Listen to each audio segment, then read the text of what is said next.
بسم اللہ الرحمن الرحیم۔ ماں وہ خاموش دعا ہے جو ہر لمحہ ہمارے ساتھ رہتی ہے۔ اس کی محبت بے غرض، اس کی قربانی بے حساب اور اس کی دعائیں زندگی کا سب سے بڑا سہارا ہیں۔ ماں کا لمس زخموں کا مرہم اور اس کی گود جنت کا سکون ہے۔ وہ اپنی ہر خوشی قربان کر کے ہماری دنیا روشن کرتی ہے۔ ماں کا دل وہ سمندر ہے جس میں ہر درد، ہر خواہش اور ہر غم دفن ہو کے جاتا ہے، مگر وہ کبھی بھی اپنی اولاد کی خوشی میں کمی نہیں آنے دیتی۔ اس کے مسکراہٹ میں ایسا سکون ہوتا ہے جو دنیا کی کسی چیز میں نہیں ملتا۔ ماں کی محبت کا کوئی بدل نہیں، اور اس کی قدر و قیمت کا اندازہ اس وقت ہوتا ہے جب وہ دور ہو۔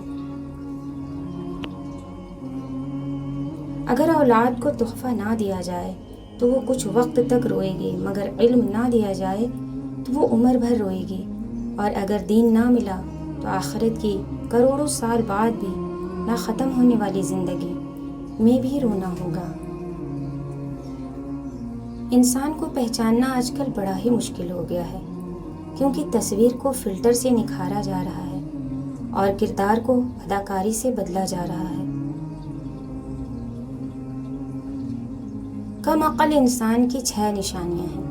کچھ سیکھے بغیر خود کو حرفاً مولا سمجھتا ہے، عمل کے بغیر ترقی کی خواہش رکھتا ہے، لالچ کے جھانسے میں فوراً آ جاتا ہے، نصیحت کرنے والوں کو رکاوٹ سمجھتا ہے، ذرا سے اختلافات میں غصے میں آ جاتا ہے، شکایت سے لبریز گفتگو کرتا ہے۔ اللہ ہمیں کبھی ایسی مشکل میں نہیں ڈالتا جس سے ہم نکل نہ سکیں۔ ہمیشہ کوئی نہ کوئی راستہ ضرور ہوتا ہے۔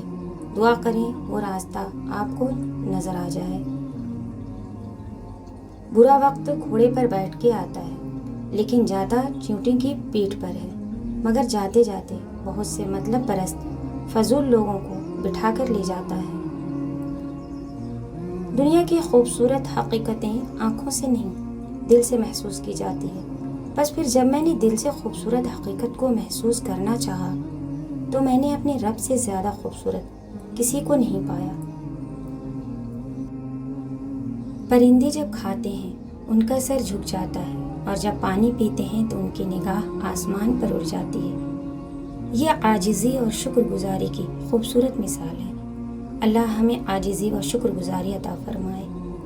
کبھی بھی خود کو اتنا سمجھدار نہ سمجھیں کہ دوسرے بیوقوف لگنے لگے، اور نہ ہی کبھی خود کو اتنا نیک جانیں کہ باقی سب گناہگار نظر آئیں۔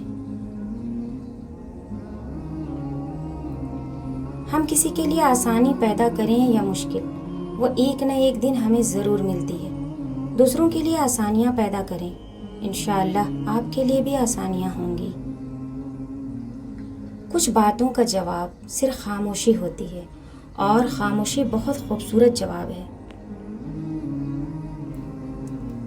ایک بیج بغیر آواز کے باہر نکلتا ہے، لیکن ایک درخت زبردست آواز کے ساتھ زمین پر گرتا ہے۔ تباہی آواز رکھتی ہے، اور تخلیق خاموشی۔ یہ خاموشی کی طاقت ہے۔ خاموشی سے جئیں۔